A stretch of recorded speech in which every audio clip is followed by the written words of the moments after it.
Good evening, ladies and gentlemen, and welcome to the Stephanie Stevens Show. Tonight, we are discussing the vintage years. Now, your fabulous, fabulous host, Miss Stephanie Stevens. Well, hello everyone. How's everyone doing out there? Well, thank God you guys tuned in tonight to my show, the Stephanie Stevens T, right here on YouTube. Tonight, my very special guest is Retro Matti. It's all about the vintage years of porn, fetishes, and sexual experiences. We'll be talking about all of that tonight with Retro Matti right here on the Stephanie Stevens Show. Thank you guys so much for tuning in. Be sure to subscribe. We have lots and lots more coming to you. Now, right now, I'm going to welcome my very special guest to the stage. Please welcome to the Stephanie Stevens Show. This is Retro Matti.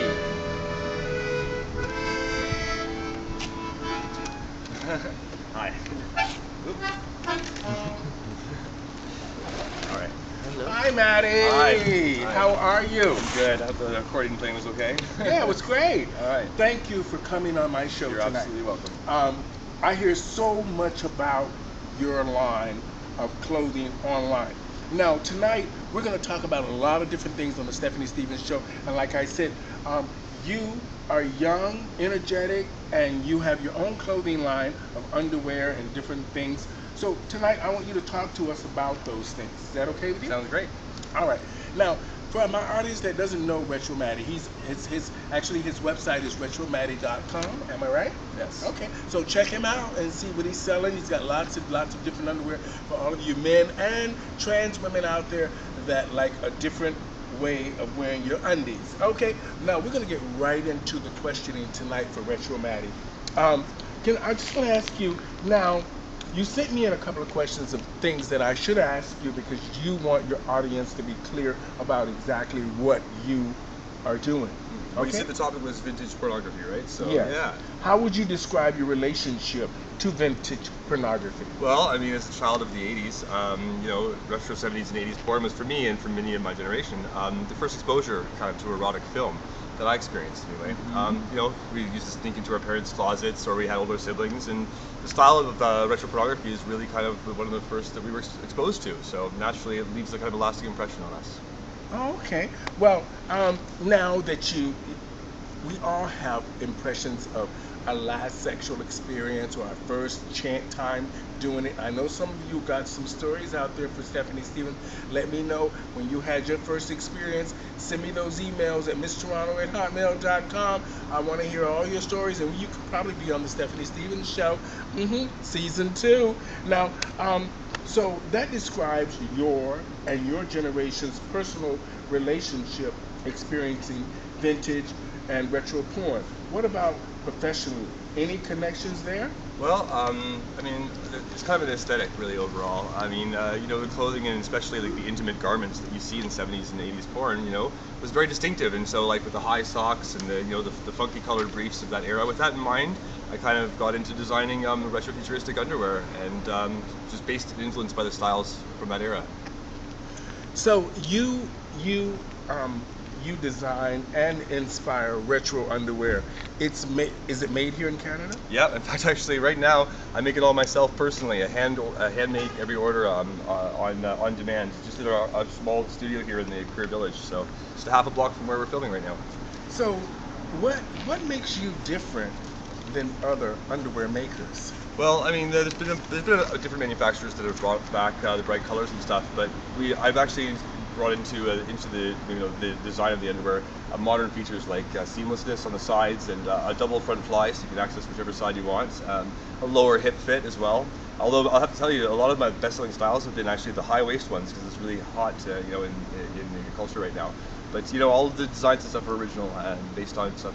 It's just inspired by the designs from that era. Okay, so you have a pair on now. I do, yes. Okay, well, could you stand up and show our Sure. audience? Sure. These ones have pockets actually in them. Yeah. See They have pockets. Yeah, these ones have pockets. So you can stash your stuff in it. So if you go to the beach, you can keep your stuff in your underwear. You can walk around in your underwear if you want. It's great for the summer. It's been really hot out, right? So.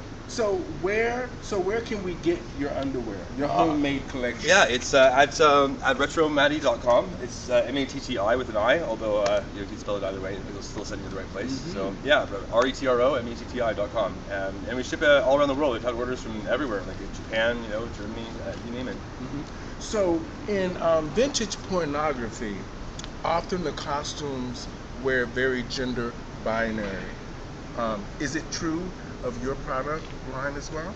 Actually, we take pride in the fact that actually almost all our products are gender neutral.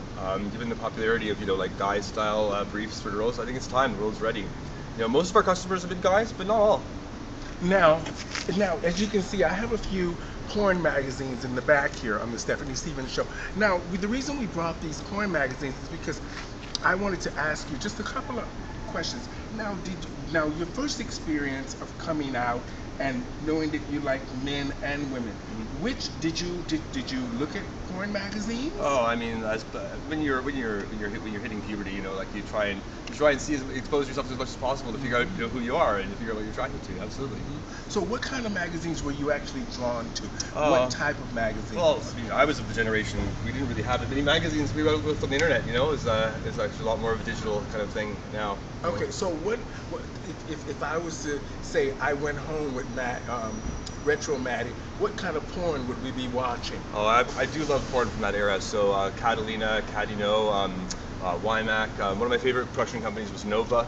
Actually, they were actually one of the first companies to introduce clothing as actually part of the actual, like not an incidental thing, but actually part of the experience of the scene. Like actually added, enhanced to the scene. So they'd have like football players, in their football outfits. It's really kind of nice aesthetic. So football fetishes. Well, sure, why not?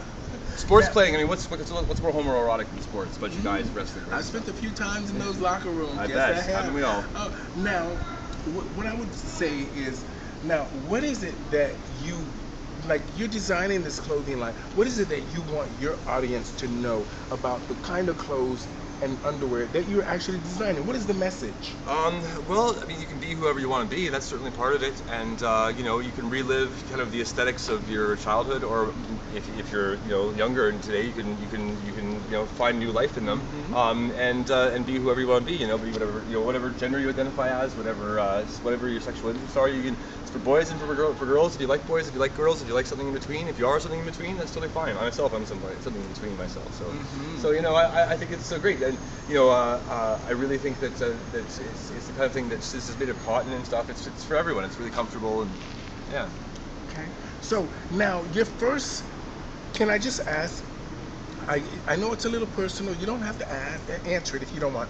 Now, what was your first sexual experience like? You don't have to tell us in detail, but just tell us what it was like. Like where did you do it? I'm not sure if that's appropriate. Just where did you do it? At home. Oh, okay. All right. Well, like most of us, we do it when our parents are gone to work. We bring somebody over and we sort of be like, oh yes. That for me, my first experience, I'm gonna be honest. I was in the backyard and my parents had bought a new refrigerator. And the box in the refrigerator, I used to play with the boy next door, and we rolled around in this refrigerator box, and we ended up on top of each other. I shouldn't say that. I miss you, Mom and Dad. They're gone, but they would be shocked if they knew that I was rolling around in that refrigerator box in the backyard with that little boy next door. But I learned. Anyway.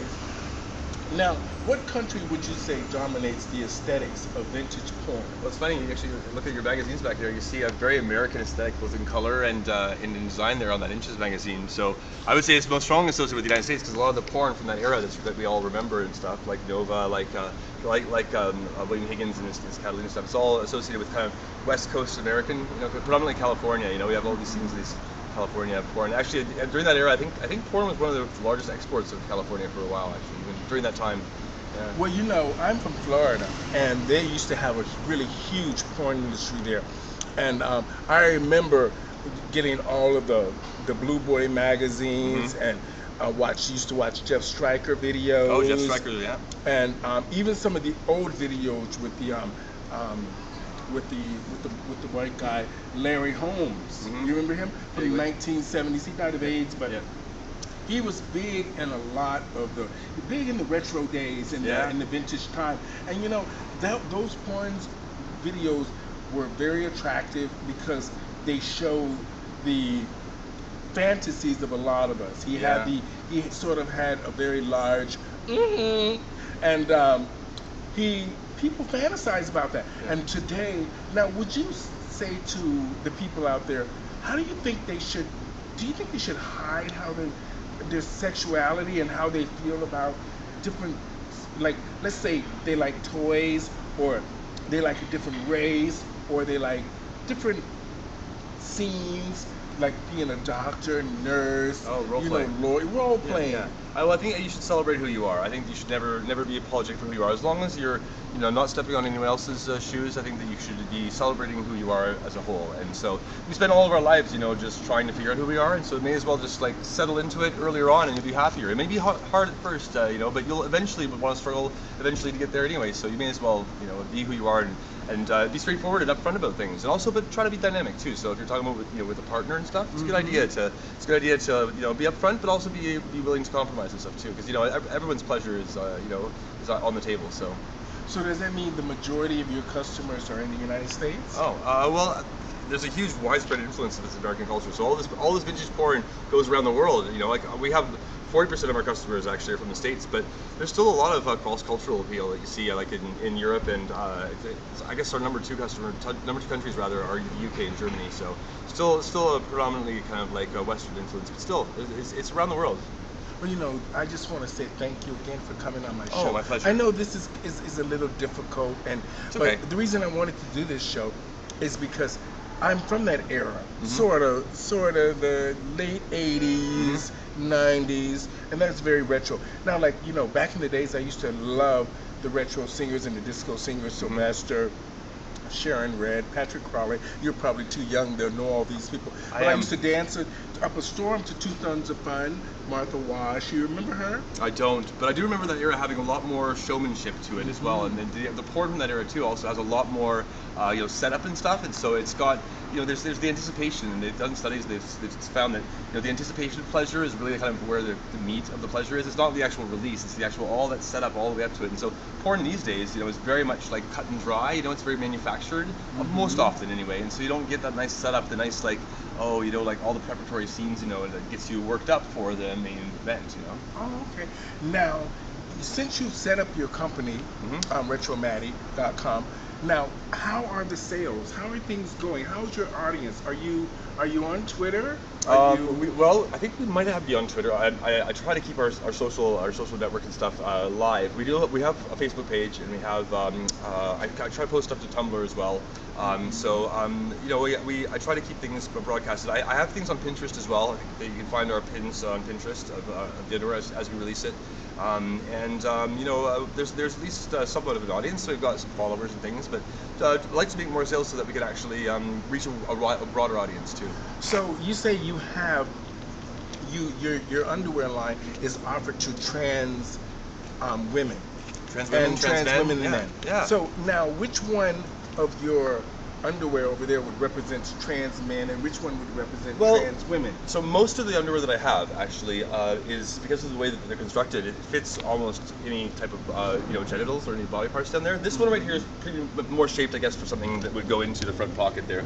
But these other ones here are perfectly fitted for either gender and for any genitals. So comfortable either way. Kind of the material, since it's a rib knit, it kind of like moves and contours to the body. So comfortable for anyone. My partner is a trans male, and he wears it, and I myself am bigendered, and I wear it. So we have the different sets of genitals, and we become fine. So I really think that most of our product line actually is for anyone, trans or otherwise. And as I think we're the first trans-owned underwear company actually in the world. And so as a trans-owned company and we're trying very hard to get out there and make ourselves make the trans community aware of our existence as well. So did you hear that, Chaz Bono and Laverne Cox? Retro Matti has underwear for you. Oh yes. Now, how can retro porn costume exhibitionists, especially trans ones, contact you to be considered for modeling your product? Yeah, well, we would really like to have, although we can't afford to pay them much right now, but we would love to have some trans models because I think it's really great to represent our community and to support the community. It's been really bad, throughout history for trans persons and finding jobs and stuff, and so we would love to enable things for them. So they can contact us if you'd like to be a trans model for our underwear company. We would love to have you, and we would like, you to contact us on our website. You could either go to retromatti.com or you could email us at retromatti@gmail.com, which is RETROMATTI@gmail.com. You can email us anytime. Now, you say you have a partner.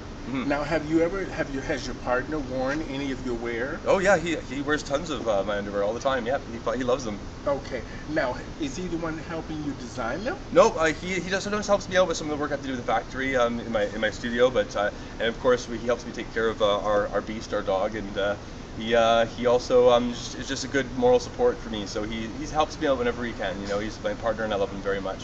Oh, that's wonderful. Now, when you say that you make underwear, do you have anything else lined up, like cups, bras? We just different. We just released actually the sports bras that I designed. We just released them in the past few days actually on the site. You can get the sports bras that match the colors of the underwear. So it's for, and it could be worn because they contour to the body. They can be worn by if you have breasts, if you don't, if you want breasts, if you don't want breasts, whichever you want, whichever kind of body you have, you'll support your body type. So it's for everybody. Just kind of have a matching aesthetic appeal that's the retro kind of color scheme.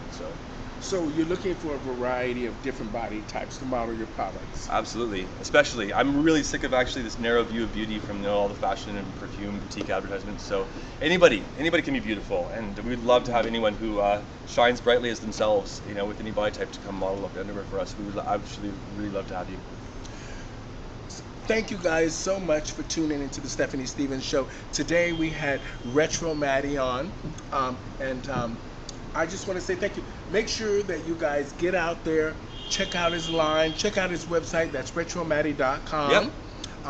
I'm Stephanie Stevens, and on YouTube I'm Stephanie Stevens T. Check me out on there. I'm on Twitter at Miss Toronto 2. Add me. Be sure to subscribe. Thank you guys so much for tuning into the Stephanie Stevens Show. Thank you, Retro Matti. You're welcome. Thank you very much. Thank you, everybody. Bye. And good night.